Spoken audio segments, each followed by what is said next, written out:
Watch this vidcast, or I'll gouge your eyes out. Welcome back, horror hounds, to Ghostman and Rivera's Horror Show podcast.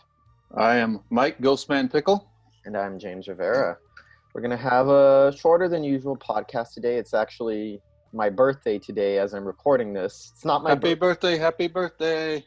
Thank you, Michael. Thank you. Weird for me. I'm turning 30 years old. My 20s are officially over. And they big milestone right there. Yeah, 20s went by really fast. It went by really fast. So we'll get started with some news today. You want to kick it off? Actually, you lead us in, Elliot. Horror show news. All right, thank you, Elliot. Our first news story is Sarah Paulson from American Horror Story is playing the iconic nurse character from One Flew Over the Cuckoo's Nest in Ryan Murphy's new Netflix series, Ratched. Sarah Paulson will direct an episode of the FX Hulu spin-off series American Horror Stories from Ryan Murphy. And yet another horror film, the horror thriller The Rental, is #1 at the box office. Shudder's cursed films renewed for a second season.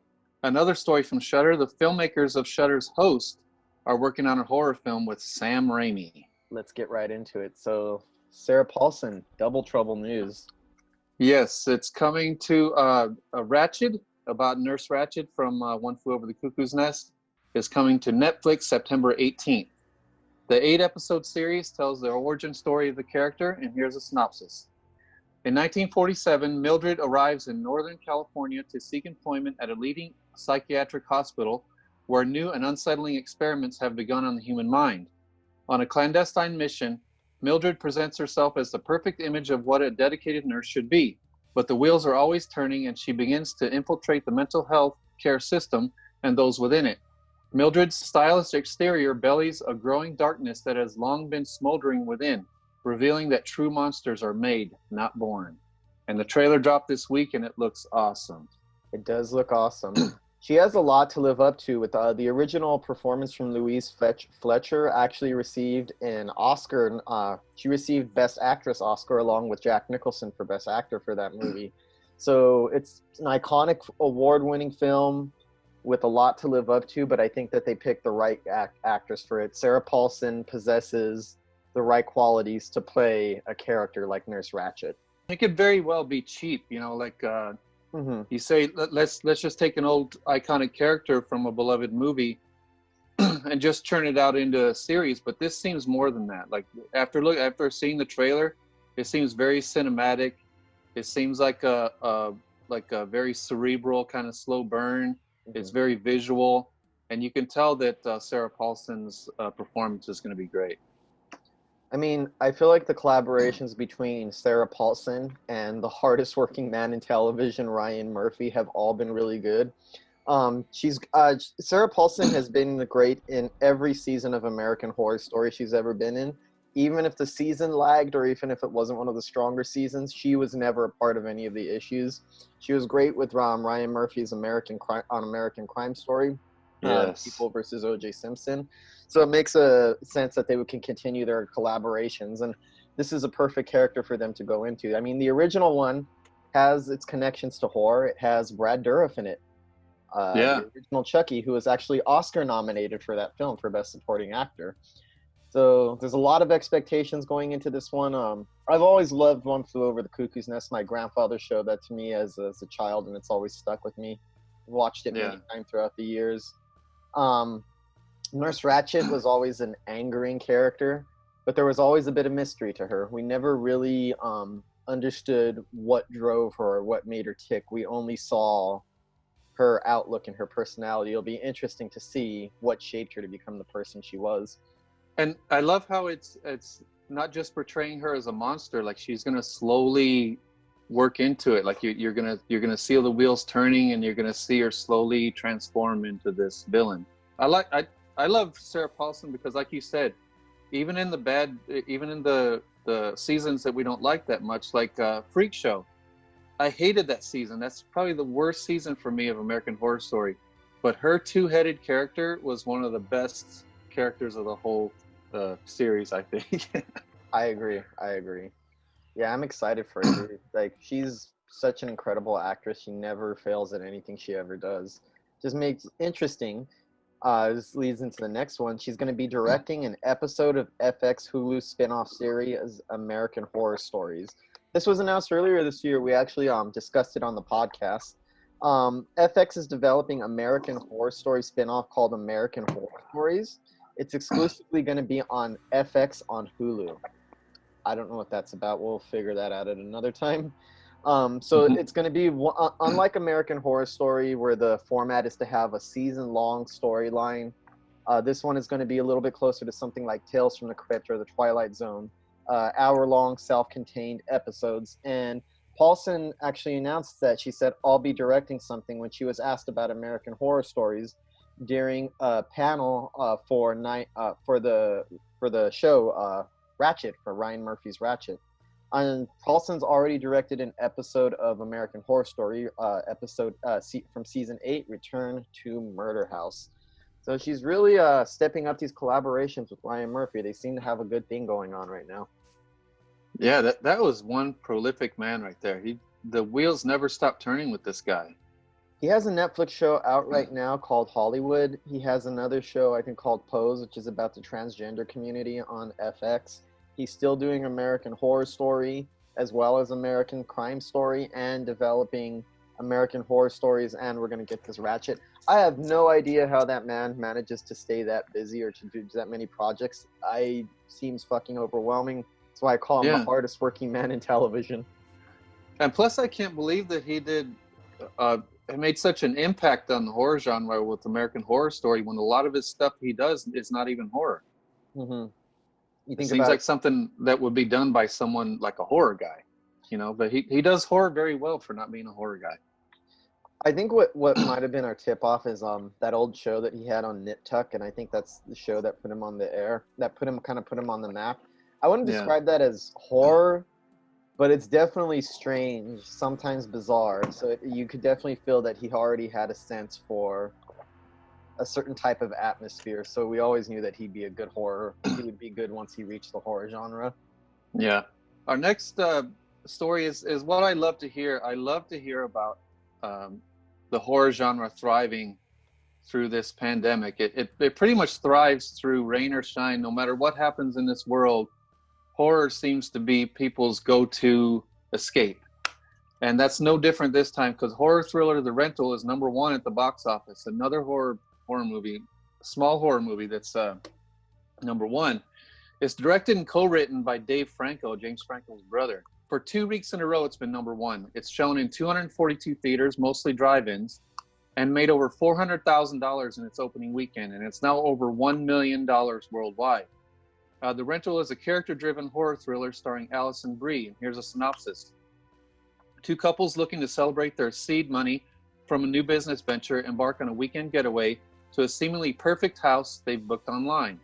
But what begins as a festive weekend for the 4 close friends turns into something far more sinister as secrets they've kept from each other are exposed and paranoia grows that they may not be alone. This sounds good. I like Dave Franco. I like how he emerged as kind of a smaller character actor, and then he's blossoming into this leading man, and then now he's blossoming into a director. I like to see this guy's career blossom like this. And I like that he decides to do a horror film, for like a slow burn horror film for his first. Alison Brie, his wife, is going to be in this. Yeah, she's the star of it. I've always loved Alison Brie ever since I saw her on Mad Men as Pete's wife.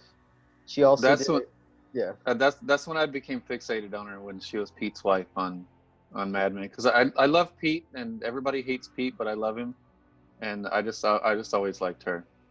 Between that, and then she was also on the Netflix show BoJack Horseman, where she played the character Diane Wynn. Controversial. Yeah. She actually apologized recently because she was playing a Filipino American character, just besides the point.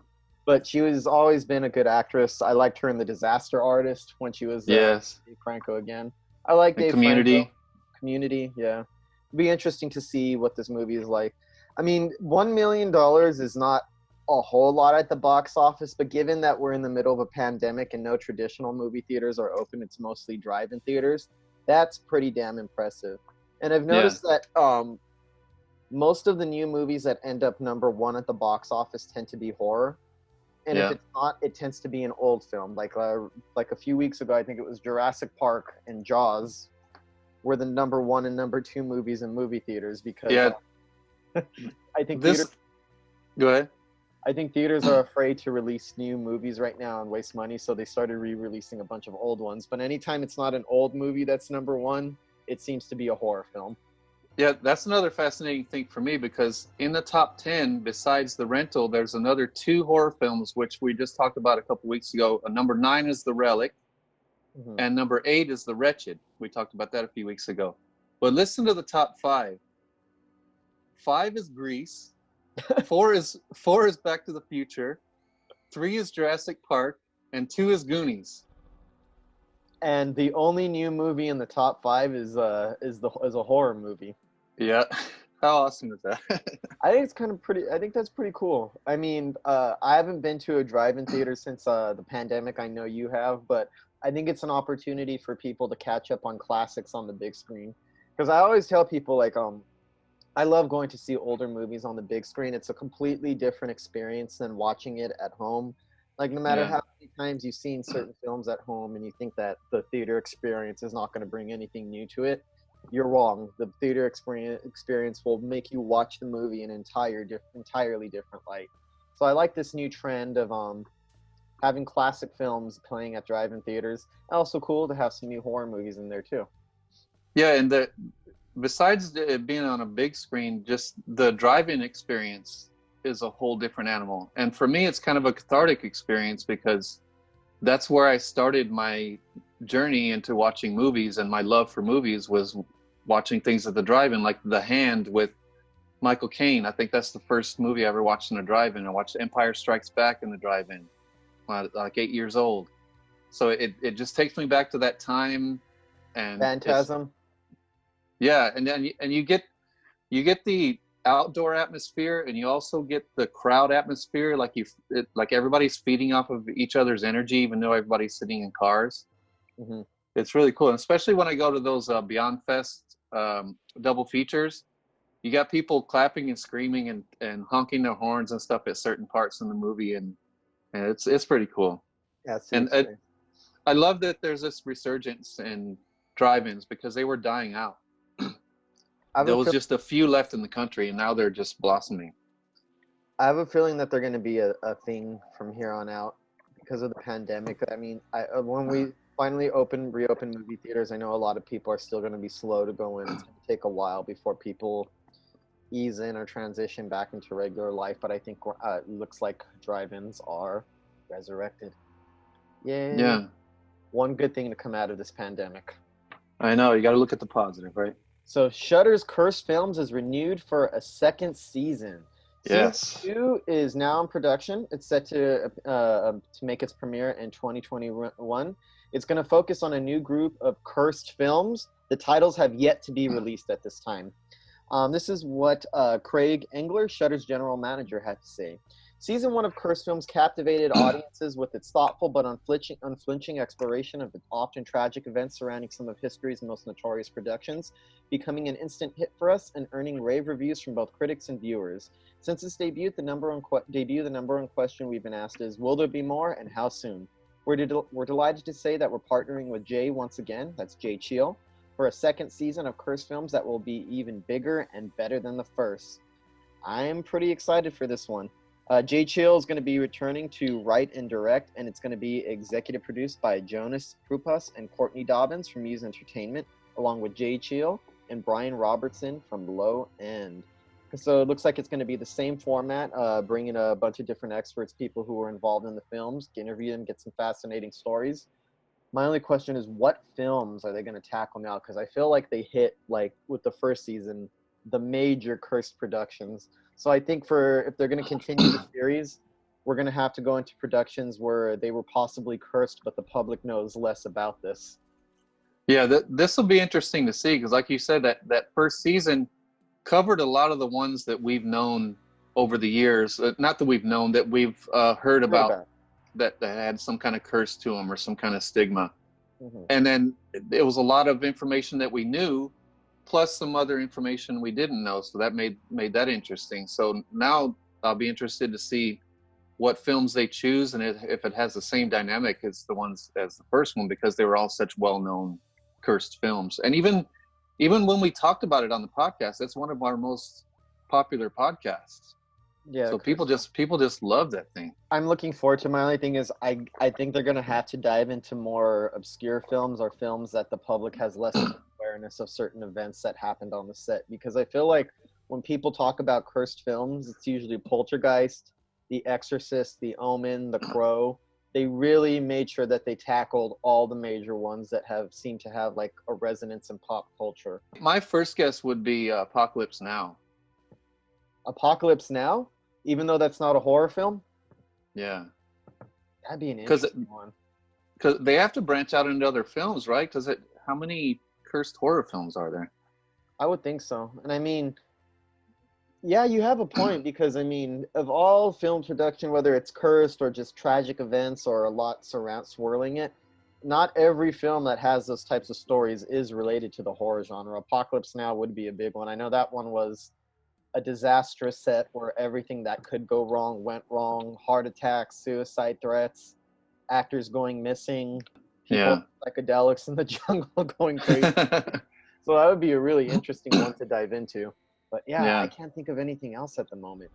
As far as I know, like films like Nightmare on Elm Street, Halloween, The Shining, movies like that, all of this, I mean, even the Texas Chainsaw Massacre, when you talk about the stories on set, I mean, they talk about challenges or anything, but never any bad luck is associated with those productions. Nothing supernatural related to them.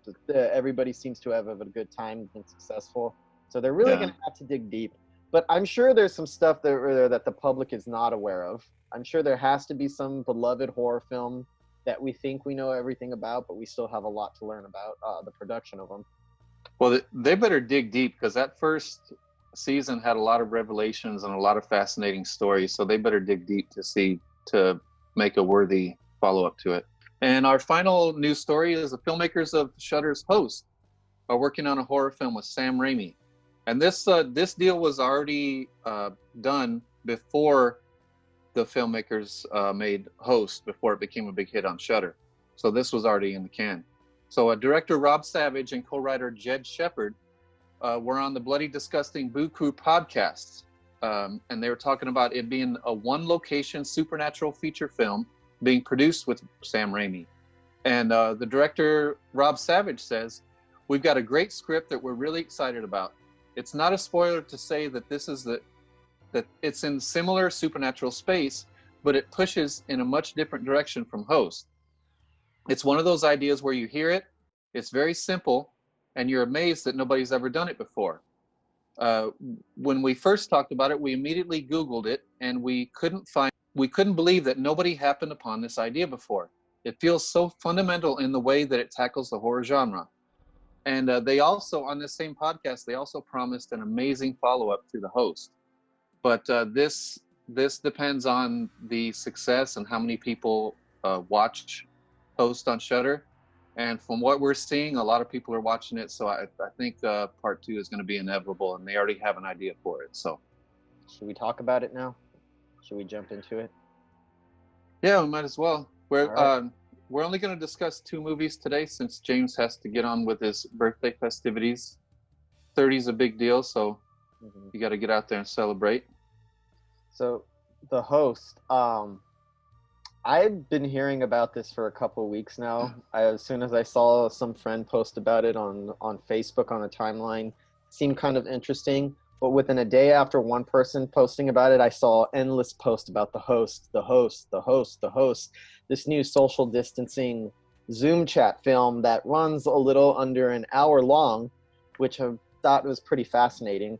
So they made this all under quarantine using the same Zoom technology that we're using to record this podcast. Yeah. So I finally sat down to watch it, and since it's a Zoom film, and since it takes place on a Zoom, since it's like a Zoom, since it's a Zoom film, and I'm familiar with the technology because I use it every week to record this podcast, I decided to check it out on my laptop and plug my headphones in to give myself a more authentic experience. I was going to put it on the television, but something told me, I was like, nah, I'm going to experience this film the way the characters would experience it on a computer screen. And I'm very glad that I watched it that way. I'm sure it's just as great, maybe even better on the big screen, but I highly recommend you check this out on your laptop or computer with some headphones on, because it's going to have a very interesting effect, because you're going to feel like you're plugged into the movie, like you're a part of it watching the Zoom chat. I thought that was cool for as far as like immersion purposes. Yeah, because the entire movie is on the lead character Haley's laptop. So it starts on the laptop and it ends on the laptop. So it's a good idea to actually watch it on the laptop and kind of like you're eavesdropping in on their Zoom conversation. Yeah. But it's directed and co-written, like I said, by Rob Savage, and the writers are Gemma Hurley and Jed Shepard. And I usually don't mention the whole cast of a movie, but I think these people deserve recognition. Every single one of them. They all almost all of them use their own names. Haley Bishop played Haley. Gemma was played by Gemma Moore. Emma was played by Emma Louise Webb. Radina was played by Radina Drandova. Caroline was played by Caroline Ward. Ceylon, the medium, was played by Ceylon Baxter. Alan Emery's played Alan. And someone I think needs to be mentioned, I think not a lot of people are mentioning, James Swanton as the spirit. This is a scary motherfucker. So I was really impressed with it. I mean, given what's going on with our COVID-19 and the pandemic, it's made productions very hard. Yeah. I think what they did is they took full advantage of it and used the fact that we're in a pandemic to make something realistic. And I think it's perfect. It taps into everything right now. Everybody's using Zoom chat right now. It's such a popular thing. I feel like before the pandemic, maybe a few people used it. Now I feel like almost everybody's familiar with the technology and how it works, the waiting rooms, the things that you have to do to set up. So there's a couple things when it started off that made me giggle, the way that it was set up and the way that the camera kind of freezes. Like they make a point where it doesn't look perfect. And I like that, because sometimes when you're on a Zoom chat, you might be talking and the audio will keep going, but the picture will be stalling. It'll be out of sync for like a few seconds and go off. They kept things like that, so it felt authentic. You saw the people trying to get into the chat room. You saw the little buttons. There was a couple times when I was so into it that I saw these buttons like the end screen that I almost clicked on something, forgetting I was watching a movie, because I'm used to having the Zoom up on my television set. So it's a real feat of ingenuity to come up with a film using this technology. And there's so much going on in it. I know that they did not do this in one sitting. They had to have re-edited it. They did a very clever job of making it seem like one extended Zoom chat. I had trouble. I mean, there's a couple of parts where I could see where they might be able to like cheat it a little bit, but I had a little trouble identifying where some of the edits would be or where they would be at. It feels like it flows naturally, but there's no way they filmed this in one. There's too many elaborate things going on each person's screen for it to have been filmed all in one shot. Well, it's a simple but very effective premise where Haley and 5 of her friends hire this medium to do a seance, like during their Zoom meeting, and they accidentally summon an evil spirit. But it's done in such a way where they take this premise, and the way it plays out is so natural and so organic, because parts of the script were withheld from the cast. So a lot of their reactions you see when someone happens on someone else's Zoom, the rest of them didn't know that was going to happen. So this is all genuine reactions, and it's very, dare I say, character-driven, even though it's not the traditional sense of being character-driven, but you're very focused on these characters, and you feel like you know who they are. Mm-hmm. You know what I mean? Just by the way they interact with each other, and just very natural acting. And I think the standout for me was, what was her name? Emma, played by Emma Louise Webb, the blonde in the top left corner. I noticed my eyes kept going to her. Just some of the faces she was making made it feel so visceral and so real. Mm-hmm. I felt my eyes kept gravitating towards her. But I love the whole layout where everybody was on the screen, just like a regular Zoom conversation. Like right now. And it ended up being an effective filmmaking tool, because you know how the Paranormal Activity movies are great because they have these static shots and then you're constantly searching the frame for something to happen. So then you have these windows spread all over the TV, and you're constantly looking at all of them. So it constantly holds your attention, waiting for something to happen in each frame, because you never know what's going to happen to who. It has a lot of jump scares, but I feel makes these jump scares effective is, at least for me, the way I watched it, the immersion of it. Like you said, since there's these static frames, but there's like 5 or 6 of them at a time, sometimes 4, 5, 6, it kind of rotates out. You end up leaning in. At least when I was watching on my laptop, I kept leaning into the laptop and searching the corners and searching for each frame when I see something. And because it's the type of thing where you have to like lean into the screen and start searching for things going on in each frame, when a jump scare does pop up, it gets you more because you're already leaned in looking for something. So it gets right in your face. So there was more than a handful of times where I was staring very intensely at the computer, scanning it. And just when I was leaning my face in, that's when something popped into my face. So it uses all those aspects of traditional found footage and the benefits of of all the different screens you could see on a Zoom chat, makes it cinematic and makes it work in a way that I feel is very immersive. Interesting experiment, because this is, as far as I know, this is the first film that's ever been done like this before. It's the first of its kind. Almost makes me jealous. Like, you think that more of us would be coming up with this kind of idea. Like, it's so obvious. Yeah. Like, how did we not do this?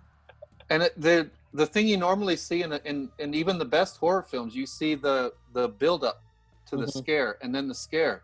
There's almost no build up. It's like it's complete. Once the fun and games are done, and they see that something serious is happening, it's constant from there on. It's constant tension and constant like jump scares. There's no setup. Here comes a scare. None of that. You never know when the scares are going to come. That's one of the reasons I liked it. And it started out as a short film, and you can tell in a good way, I think, because they approached it as a short film, and while they were making it, it kind of expanded into a feature-length film because of their banter. Yeah. So I thought that made it very effective. It made it like a short film, whereas in a short film, you have to fill that space with intrigue and scares. You have to have the punchline quick, and then you have that kind of effectiveness of a short film that drives the scares home like that, but it's extended and it never lulls. There's never a lull in it. It's like the quick effectiveness of a short film, like drawn out without feeling like it's drawn out. I think it's also because the length of time too, because I mean, I could kind of see that it started off as a short film that needed more than a short film. At the same time, I think 20, 25 minutes longer or even like 10, 15 minutes longer to make it feature length might have stretched the premise a little bit too far, but it's just the right amount of time. And I feel like they got lucky with this one, especially with Shudder right now and with the demand for new content, because everybody's stuck at home watching stuff.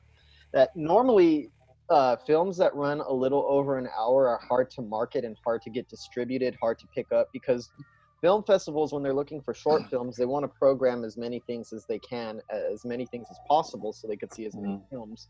This would be too long for most film festivals for it to get noticed, and it's too short to get much notice or traction on a film festival because it doesn't meet the requirements for a feature-length film.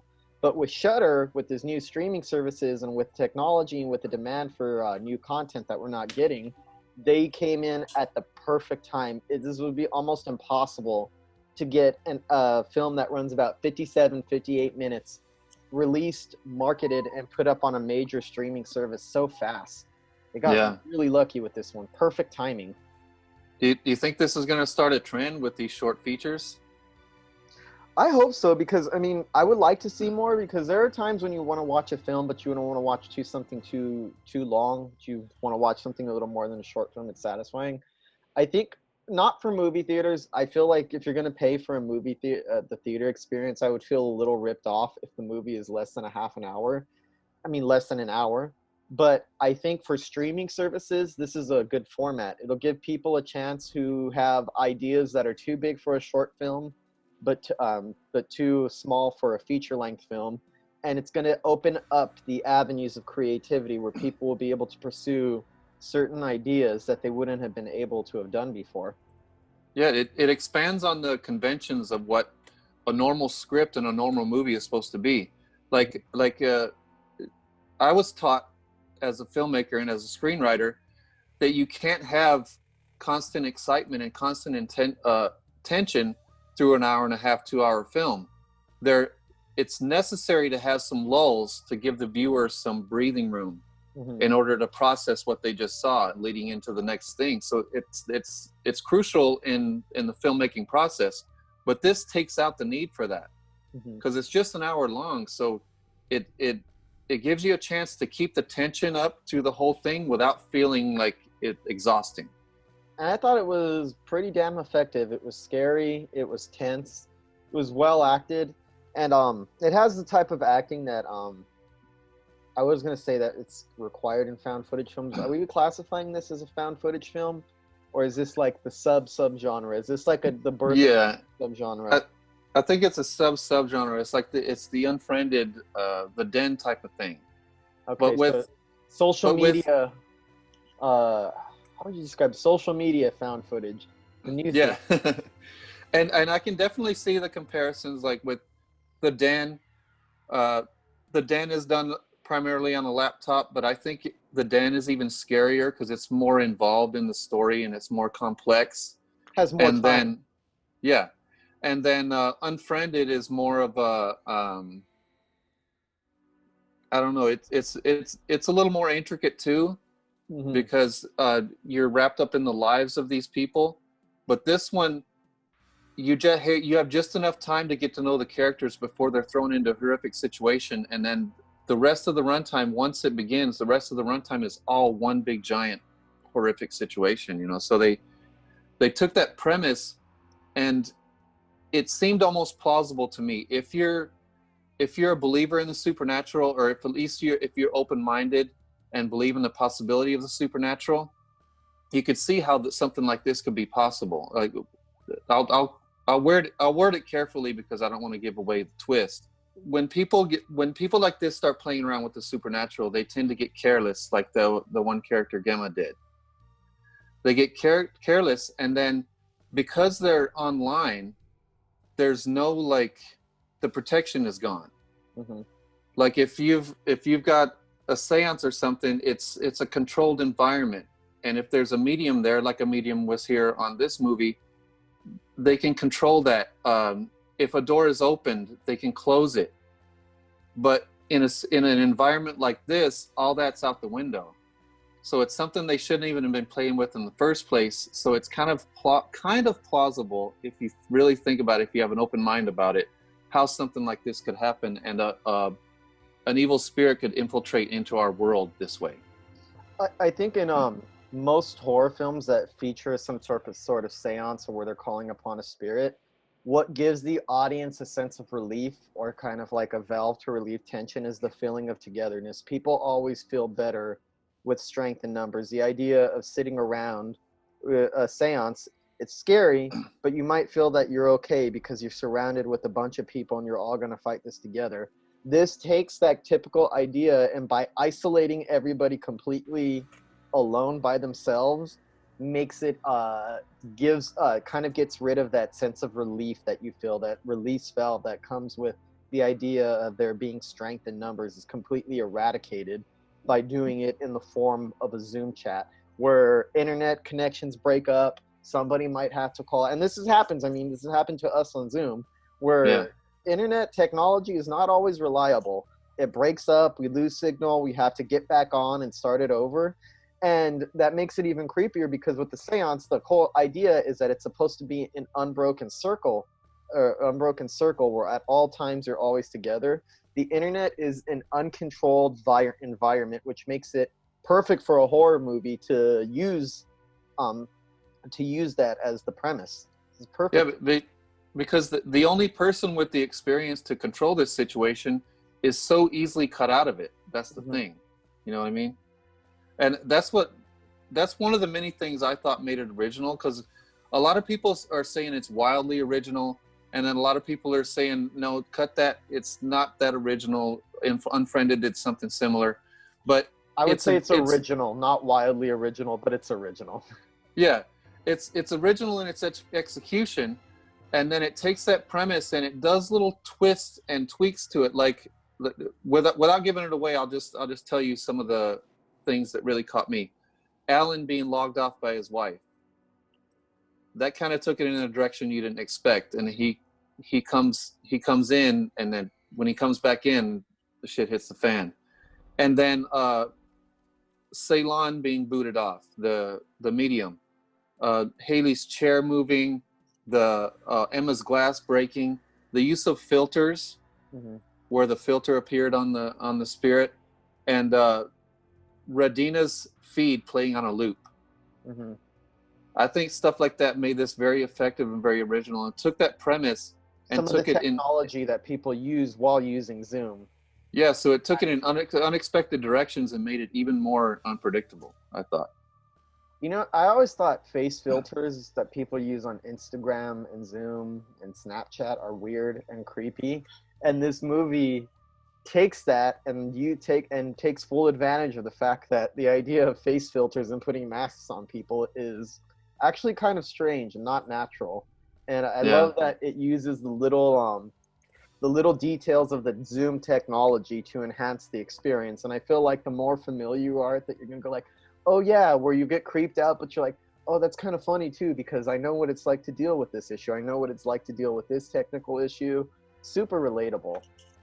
Yeah, and like when Emma put the filter on her face, so she had the stuff on her face and her tongue kept sticking out. Like a lizard person. Yeah, like a lizard person. It was pretty funny. So then when the scary shit started happening, she's all devastated, she's crying, and her little tongue's still coming out. It almost makes it seem like the filters that they thought were cute are almost being used to mock them a little bit and mock exactly. Yeah. So I was really impressed with it. I mean, I think they did a good job. I wonder how they staged it too, because some of the stuff that happens on the screen is something that would require pretty elaborate planning out. I don't want to ruin it, but there's stuff that you could not do without having a group of people at that house ready to set certain things in motion. So I would want to know how this film was planned out. That's what really intrigues me, because this seems, even though it takes out the things that how should I say this?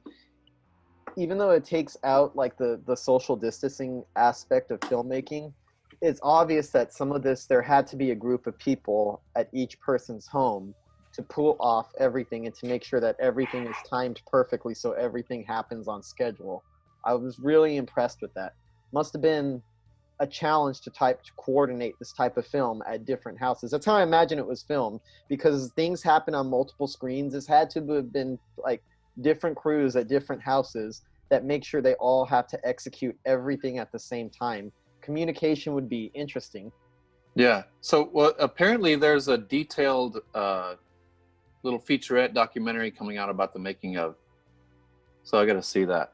But just from what I read, from what I haven't heard the interview yet, but from what I read, a lot of it was done remotely. Mm-hmm. Like they talk in detail about how a lot of the effects were done remotely. So cool. Makes sense. And I'm sure some of the characters, their significant others, might have pitched in on it. So that would be fascinating to see. I love how it takes it dedicates to the premise all the way to the end. Even the end credits are on a laptop, and the credits are in a window, and somebody's scrolling through them. Yeah. So they dedicate it all the way to the last second. They never break the illusion that you're watching a recorded Zoom chat, like a real recorded Zoom chat.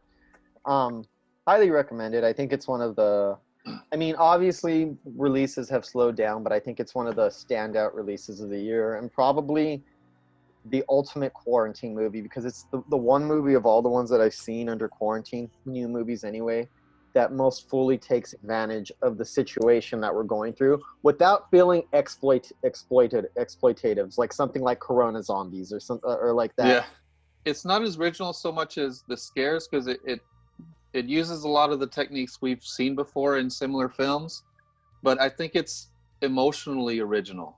Mm-hmm. Like the way it plays on your emotions, and I think the characters are original. and the way it plays out is original. So it's not wholly original from top to bottom, but there's there's enough original things going on to make it feel fresh and exciting and scary. And just to be clear, I always tell this to people. Execution is more important than originality, because if an original movie comes out and it's not particularly well executed, and somebody takes the same idea and executes it better, even though they're only stealing what already existed, I'm always going to go with the one that's more well executed. So originality is important, but it's not everything. Yeah. And I think here the execution is what makes it really work. It seems just believable enough, given the era that we live in. And the mixture of simplicity and then also small little details. Yeah. That make it effective, I think. Yeah. So excellent movie, available on Shudder right now. I would recommend any horror fan watch it, because it's not going to take up too much of your time. It'll be a fast get through. And if you have the opportunity to watch it on a laptop, I would recommend that, though I'm pretty sure it's still awesome watching it on a regular screen. Yeah, and it's exciting. There's really no lulls in it. Yep, no time for lulls. No time, yeah. Only an hour. The last one we're going to discuss is a batshit crazy one. TETSUO, the Iron Man from 1989. Written and directed by Shinya Tsukamoto and starring Tomoro Taguchi. It's a black and white film about a businessman who accidentally kills a metal fetishist, who then gets revenge by slowly turning the man into a hybrid of flesh and metal. And if I didn't have the premise there to tell me what it was all about, I would not have known. Yeah. So this movie came out in 1989, and I guess it was a big cult hit in the United States in video stores, just because it's the type of thing that you would rent and talk about. People would watch and go, "What the fuck did I just watch?" And I could definitely see why. And I agree with you on that. I would not have known what this movie was about if I wasn't aware of the premise beforehand. I don't think it does a particularly good job at explaining what its story is. It's very vaguely hinted at. Not vaguely hinted at. It's put there in a way that's very abstract, in a way that your mind isn't naturally going to put these things together so the story adds up. But it does have it there. So it doesn't make very much sense on a narrative level, which I think is something of an issue, but it's only a very limited issue because I'm not really convinced that the director was going for narrative cohesion with this. As many problems as I have with the film and the way it plays out, I need to give it credit in the sense that it is a singularly original vision that is unlike anything else I've ever seen. I think there's some precedent for it, but you could kind of compare it somewhat to Eraserhead and maybe somewhat to the body horror films of David Cronenberg. But even then, I feel like comparing it to that misses the mark. I think it really achieves a certain sense of style that's its own thing, because it does things in here that you would never see in Eraserhead, or things that David Cronenberg would never do. And even when it doesn't always make sense, it's always eye-catching. If nothing else, you keep watching because you need to the images are so striking and they're so bizarre, and sometimes they're so hard to fathom that you need to keep watching to try to figure out what they are and what it all means. So it never makes sense, but nonetheless, it's never boring at any time. It's very stimulating at all times. It's a little bit shocking. It's a little bit crude, very out there, highly original. It manages to be cheap and artistic at the same time. Or it manages to make use of the limited technology that they're using and the crude, the crude methods that they use, but elevated to a more artistic level. It's definitely not for everyone. I'd have a hard time recommending this movie for everybody, but I think if you're a very adventurous film goer, if you want to look for a cult horror movie that's wild beyond your dreams, I think you'll find it here. Just don't expect the story to make very much sense. Well, it's considered to be the Bible of the Japanese cyberpunk movement, which was derived from the American punk movement. I was never even aware that there was a Japanese cyberpunk movement before. I know. I wasn't until I seen this movie. But it definitely has a punk sensibility, a punk mentality to it. Because it's very abrasive, it's in your face. But if you let it in, it has it's rewarding. Yeah. In a lot of ways. I actually watched it twice because for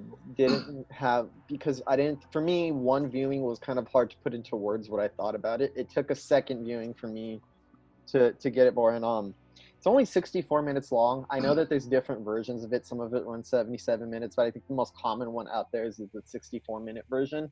There's 2 short films we're talking about here, 2 very short movies.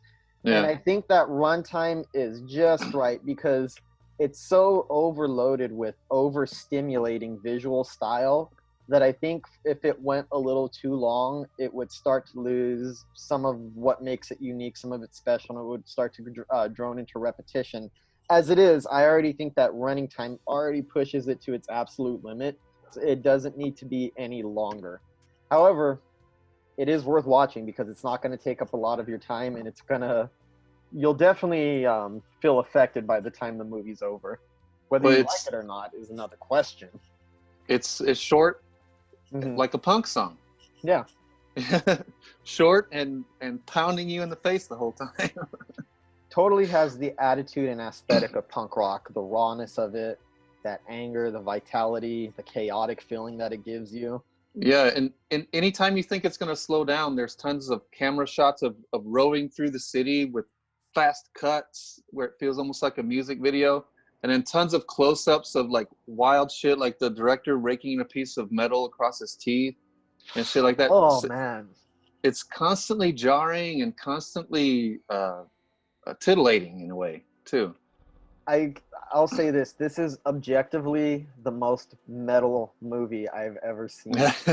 And I mean that literally, like metal. There is like endless images of metal and wires and strange contraptions. And what I found really interesting is that both times I watch it, the camera would be giving like a close-up on a certain type of object, a metal object that was so intricate and so detailed that you could stare at it for a long period of time and still not figure out what exactly you're looking at.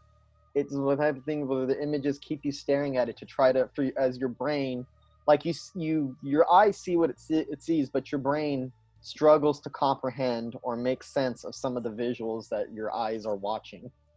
Well, this is the first time, like every time I watch a film that I know we're going to discuss on the podcast, I take notes.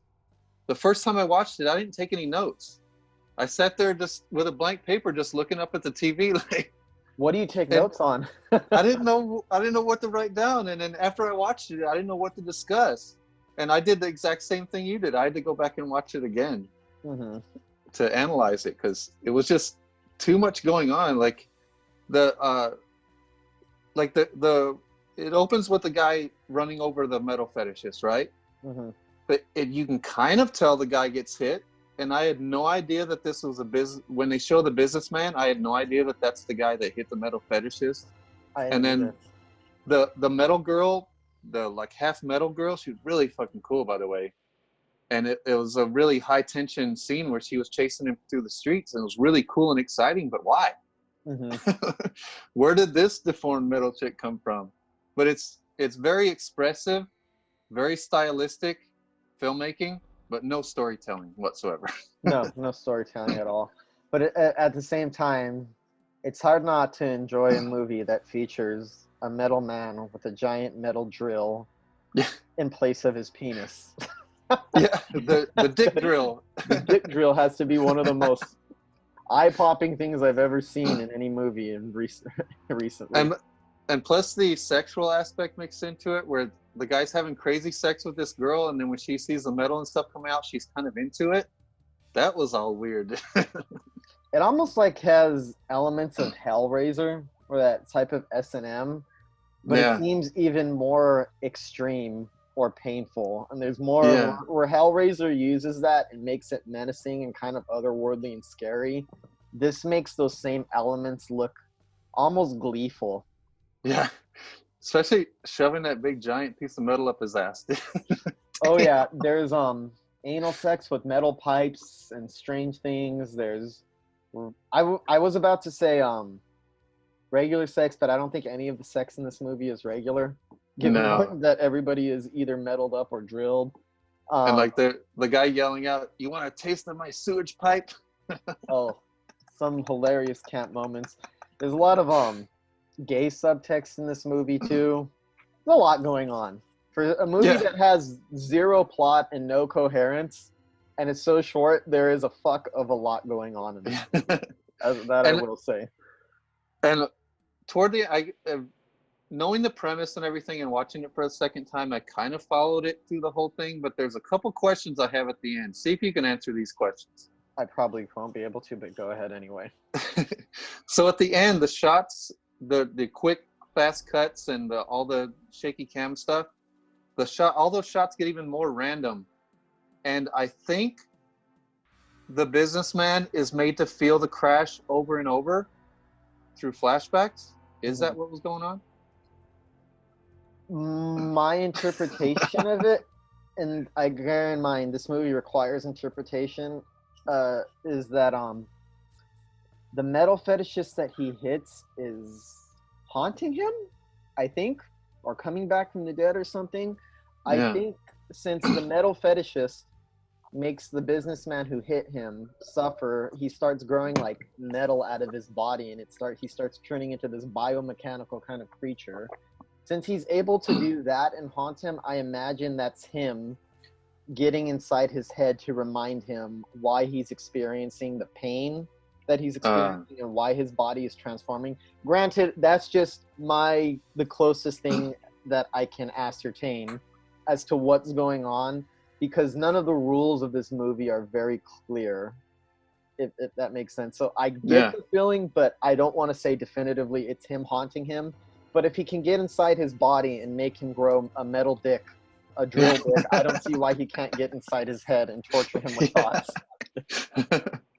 So what about the metal fetishist kind of coming out of the junk pile with all this metal and these weird flowers?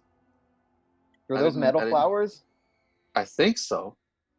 My question is, I don't know if this is actually a real thing, metal fetishism, but it has to be really bad for your body, because he takes these big, like, long pipes and will cut open his leg and shove it in there and try to let the skin heal over. And it's pretty painful when you see it. It makes you go, that looks fucking so terrible, like the way that shoving it in. But your body, doesn't it reject anything that's foreign to it or anything? Wouldn't that give you some kind of infection or something? Like, I don't imagine that your body would react very well to metal pipes sticking out of your legs that were not put there in a medically professional way, but shoved there in a very crude fashion.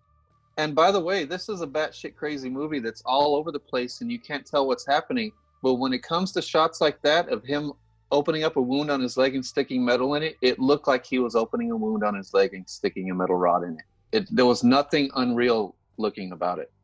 And I think a lot of people will be made uncomfortable by the types of physical pain that's featured in this movie. It's a very painful movie, and it definitely has that cult horror sensibility, but I don't get a sense of scariness off of it. There's like more of a sense of gleeful bombast. Like, I get the feeling that the director was high off his own creation and high off his ideas. Yeah. I can picture him behind the camera, we're going to do this, we're going to do that.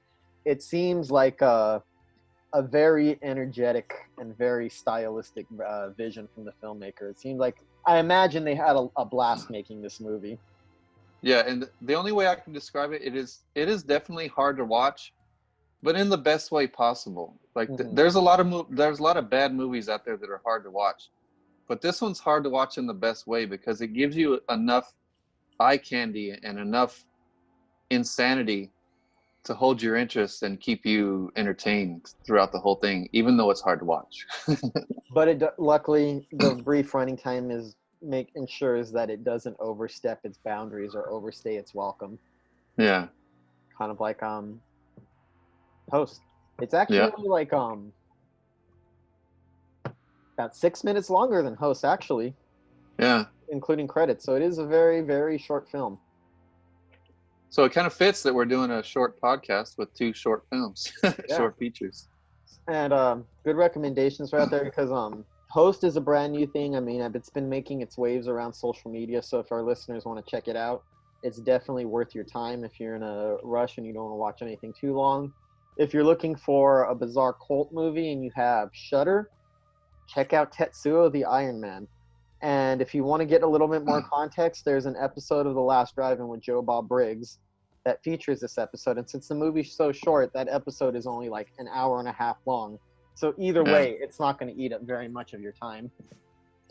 And it's funny as hell seeing Joe Bob react to that, to the film. It is. Lots of humor.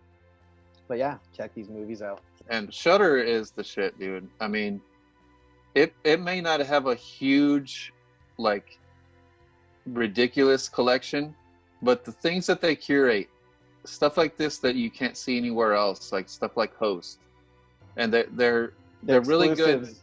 Yeah, they're really good with the classics. Really good with Joe Bob. He brings a lot to the movies that he shows, but it's unprecedented. I don't think any other streaming service has the type of new horror that Shudder has. It's really impressive. Yeah, they really doubled down and they really went for that market, and I feel like they're exploiting it. It's the best thing out for horror movie fans at this point. Yeah, and it's fairly cheap. Fairly cheap too. $4.99 a month. Sounds like we're doing an advertisement for Shudder. They should pay us for this shit. I know, right? Promotion we do for you. Why don't you send us some money our way, Shudder? Send us some money our way. Or put our money on your service, or put our movie on your service. Yeah, do that. That'll do. Yeah. And ours is another short one too. Hour 6 minutes. Mm-hmm. Hopefully we get it on Shudder. Fingers crossed. Yeah. We're already working with the distributor. Well, anyways, folks, that's all we have today. I am going to take my leave and go relax for the rest of my 30th birthday. You only turn 30 once. And you have an amazing birthday, James. You deserve it. Thank you. And you're the greatest partner, podcast partner, and production partner a man could ever ask for. Thank you, Michael. Likewise. It's been a pleasure. You've been there through thick and thin, and I've seen you blossom as a filmmaker, and it's awesome. And happy birthday. Thank you, Michael. Thank you so much. And sorry you have to spend your 30th birthday in quarantine or Hey. lockdown. I'm not special. Everybody has to do it. This is what you got to do. It needs to be done. I'm willing to accept that. I'll make the best of it. Till next week, folks. Happy horror. Happy horror.